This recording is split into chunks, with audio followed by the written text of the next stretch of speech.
Family first की बात करते हैं। यही अंतर है। मोदी जी देश की बात करते हैं, वे परिवार की बात करते हैं। मोदी जी कहते हैं भारत को विकसित बनाएंगे, वे कहते हैं नहीं, हम भारत को बंटाधार कर देंगे, बांटना चाहते हैं देश को। क्या भारत को बांटने वालों का साथ देंगे क्या? बहनों और भाइयों, देश के अंदर जो सुरक्षा का माहौल है, देश के अंदर विकास का जो माहौल है, भारत का जो दुनिया के अंदर सम्मान बढ़ा है, मोदी जी नेतृत्व करता है, मोदी जी को श्रेय जाता है, लेकिन उससे बढ़कर का श्रेय आपको है, क्योंकि आपने मोदी जी पे विश्वास किया है।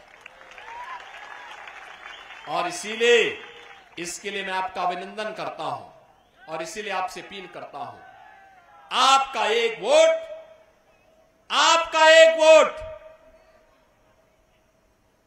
अगर गलत दिशा में जाता है, आतंकवाद का पुराना दौर वापस आ जाता है।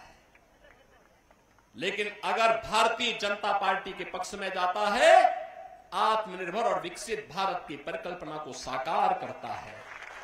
जहां राम मंदिर भी है, जहां बाबा साहब भीमराव अंबेडकर के पंचतीर्थ भी हैं, जहां पर भारत की आस्था के प्रतीक पूज्य संतों का सम्मान भी है, और जहां पर गांव गरीब सबके विकास की, सबका साथ और सबके विकास की भावना के अनुरूप कोई नहीं कह सकता कि मोदी जी ने 10 वर्ष में किसी का चेहरा देखकर की योजना का लाभ दिया हो। भारत का नागरिक हो, जरूरतमंद हो, उनको योजना का लाभ मिलना चाहिए। मोदी जी ने पहले दिन कहा सबका साथ सबका विकास। तो सबका साथ और सबके विकास में कहां से बात आती है, कहां से संविधान बदलने की बात आती है? मोदी जी तो बाबा साहब भीमराव अंबेडकर के संविधान की पूजा करते हैं। याद करिए, जब भारत का नया संसद बन रहा था, मोदी जी बाबा साहब भीमराव अंबेडकर जी के संविधान को सिर पे रख करके लेके जा रहे थे, कह रहे थे हमारे भारत का सबसे पवित्र ग्रंथ है, स्वतंत्र भारत का सबसे पवित्र ग्रंथ है। क्या कांग्रेस के लोगों ने कभी ये काम किया? कभी नहीं किया, करेंगे भी नहीं। इन्होंने तो बाबा साहब भीमराव अंबेडकर का जितना अपमान कांग्रेस ने किया, किसी और ने किया ही नहीं होगा। और इसलिए बहनों और भाइयों, इनके बहकावे में आने की आवश्यकता नहीं। याद रखना, जिन लोगों ने राम मंदिर के मार्ग में रोड़े अटकाए हैं, जिन लोगों ने हिंदुओं को आतंकवादी कहा है, हमारा वोट अगर उनकी तरफ जाता है तो बहनों और भाइयों, आने वाली पीढ़ी कभी हमें माफ नहीं करेगी, कभी माफ नहीं करेगी। और इसीलिए मैं आपसे अपील करने के लिए आया हूं, पूरे देश के अंदर जो आवाज है, एक ही आवाज है, एक ही स्वर है। जो राम को लाए हैं हम उनको, जो राम को लाए हैं हम उनको लाएंगे। और मोदी जी 500 वर्षों के बाद प्रभु राम को अयोध्या में विराजमान कराए हैं। और इसीलिए मैं आप सबसे अपील करूंगा कि मोदी जी को फिर से हम देश की सत्ता सौंपेंगे। ये सोलापुर का संकल्प होना चाहिए। सहमत हैं? सहमत हैं? सभी लोग सहमत हैं? श्री राम भाई सतपुते को भारी बहुमत से विजयी बना के भेजेंगे, लेकिन आपको घर घर जाना पड़ेगा, मोदी जी का प्रतिनिधि बन करके जाना पड़ेगा। जाएंगे? श्री चंद्रशेखर बावन कोलेज जी का प्रतिनिधि बन करके जाना पड़ेगा। जाएंगे? श्री देवेंद्र फडणवीस का प्रतिनिधि बन करके जाना पड़ेगा। जाएंगे? मुख्यमंत्री शिंदे जी का प्रतिनिधि बन करके जाना पड़ेगा। जाएंगे? सभी लोग सहमत हैं? बहनों और भाइयों, आप अगर जाएंगे, भारी बहुमत से विजयी बनाएंगे, तो आपको भी हम आश्वासन देते हैं, जैसा परिवर्तन आपको यूपी में दिखाई दिया है, वैसे ही परिवर्तन पूरे देश के अंदर भारतीय जनता पार्टी सरकारों के अंदर देखने को मिलेगा। सहमत है ना? सभी लोग सहमत हैं? तो फिर मेरे साथ बोलेंगे, भारत माता की, भारत माता की, भारत माता की, वंदे वंदे वंदे।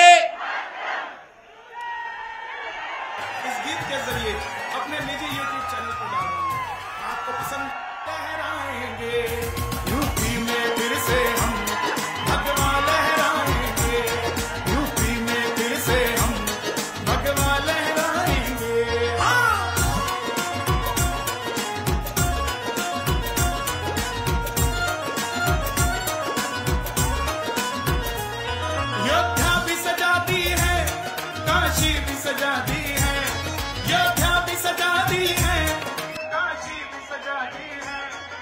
घनश्याम कृपा कर दो, घनश्याम कृपा।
अरे त्यांना सांगितलेलं मी पहिला लवकर यायचं काय संबंध त्यांना सांगितलेलं दोन्ही साईडचे पोडियम साईड आतमध्ये घ्या ते बोलतात एसपीजीचं आहे आम्ही काहीच करू शकत नाही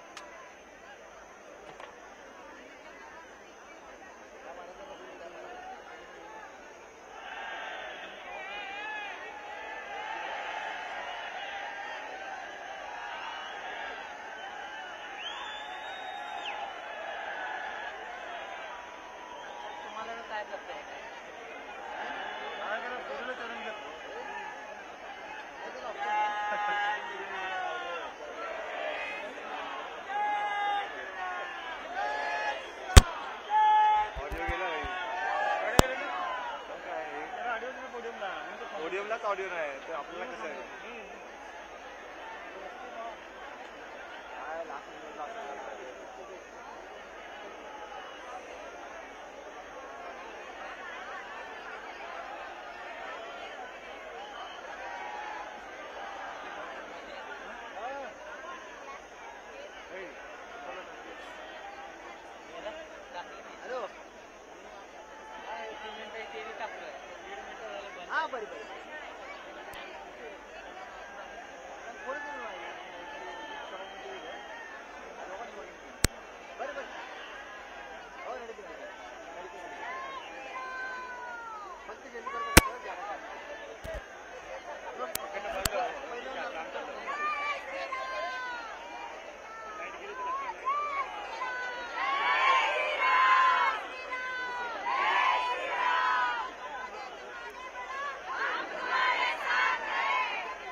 जय श्रीराम सगळ्यांनी हात वरती करायचा दोन्ही मुठ्ठी घट्ट आवळा जय श्रीराम जय श्रीराम ना संघर्ष ना तकलीफ है ना संघर्ष ना तकलीफ है फिर क्या मजा है जीने में बड़े बड़े तूफान थम जाते हैं जब आग लगी हो सीने में जब आग लगी हो सीने में सोलापूर शहराच्या कानाकोपऱ्यातून उपस्थित असणारे सर्व माता भगिनी युवा कार्यकर्ते आणि माझ्या बंधू आणि भगिनींनो मित्रांनो सर्वप्रथम आज महाराष्ट्र दिन आणि कामगार दिन सुद्धा आहे मी आपल्या सर्वांना महाराष्ट्र दिनाच्या आणि कामगार दिनाच्या खूप खूप शुभेच्छा देतो मित्रांनो आपल्या सगळ्यांचं भाग्य आहे की आज आपण 500 वर्षानंतर आपली पिढी इतकी भाग्यवान आहे की त्या ठिकाणी प्रभू रामाच्या जन्मभूमीवरती ज्या ठिकाणी बाबरीचा ढाचा होता तो उकडून फेकायचं भाग्य सुद्धा आपल्या पिढीला भेटलं आणि त्याच जागेवर भव्य मंदिर सुद्धा उभं पाहण्याचं भाग्य आपल्याला भेटलं मित्रांनो खऱ्या अर्थानं आपण भाग्यवान आहोत मित्रांनो आज त्या ठिकाणी प्रभू रामाची भूमी असणाऱ्या उत्तर प्रदेश मधून योगी आदित्यनाथ आपल्याला भेटायला येत आहेत मित्रांनो बंधू भगिनींनो, या ठिकाणी योगी आदित्यनाथ यांचं स्वागत करण्यासाठी आपण ज्या मोठ्या संख्येने आलात, माझ्या अगोदर मनीष काळजेजीने सांगितलं की काल परवा उद्धव ठाकरेंची या ठिकाणी ओवेसींच्या लोकांच्या हातात हात घालून चिल्ड्रन पार्क मध्ये सभा झाली. खरे अर्थानं या बालिश लोकांची सभा बाल उद्यानातच होऊ शकते, हे सोलापूरकरांनी ओळखलंय. मित्रांनो, आपण म्हणायचो की या ठिकाणी काशी की कला जाती, मथुरा में मस्जिद बसती, अगर छत्रपती शिवाजी महाराज ना होते तो सबकी सुन्नत होती. मित्रांनो, आपल्या सगळ्यांना गरज आहे या ठिकाणी या मध्यमध्ये ज्या पद्धतीने ओवेसीचं डुक्कर आणि हे सगळे लोक जे एक झालेत, या सगळ्यांना वेळेवरच उत्तर देण्याची गरज आहे. मित्रांनो, आपली सभा जिथं सुरू आहे, माझ्या नजरेच्या समोर असणार कर्णिक नगर, ज्या ठिकाणी 100% हिंदू राहत होते, ज्या ठिकाणी आपली महाआरती व्हायची, ज्या ठिकाणी गणेश उत्सव व्हायचे, त्या कर्णिक नगर मध्ये मद्रसे उभा राहायला लागले. मित्रांनो, या विषयात आपल्याला आवाज उठवावा लागेल. मित्रांनो, ज्या ठिकाणी आपलं गणपती मंदिर आहे, ज्या ठिकाणी हनुमानाचं मंदिर आहे, त्या ठिकाणी यांना वेगवेगळ्या पद्धतीनं त्यांचे अजेंडा राबवण्यासाठी लँड जिहाद सुरू केलाय. मित्रांनो, लँड जिहाद याला उत्तर देणार ना? या लँड जिहादच्या विरोधात उभा राहणार ना? मित्रांनो, माझी विनंती आहे की ही निवडणूक राम सातपुते विरोधात प्रणिती शिंदे नाहीये. ही निवडणूक मित्रांनो आपला धर्म वाचवण्याची निवडणूक आहे. या सोलापूरमध्ये मित्रांनो, जर धर्म राहिला नाही तर आपलं अस्तित्व शून्य होईल. त्यामुळे माझी विनंती आहे, या सोलापूरमध्ये लव जिहादच्या नावाखाली आपल्या अनेक बहिणींना लव जिहादला बळी पाडलं जातं. मित्रांनो, या विरोधातली ही निवडणूक आहे.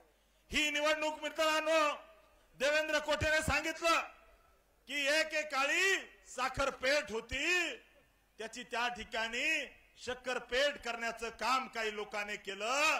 त्याच्यामुळे मित्रांनो, येत्या काळामध्ये याच्या विरोधात लढायचं असेल तर इथं भाजपाचा खासदार झाला पाहिजे. मित्रांनो, आपल्याला माहिती आहे की काँग्रेसचं राजकारण कसं आहे. या सोलापूर शहरामध्ये या ठिकाणी एमआयएम आणि काँग्रेस एक झालेत. जो ओवेसी मला 15 मिनिटं द्या, मी इथून हिंदूंचं नामोनिशान मिटवून टाकतो,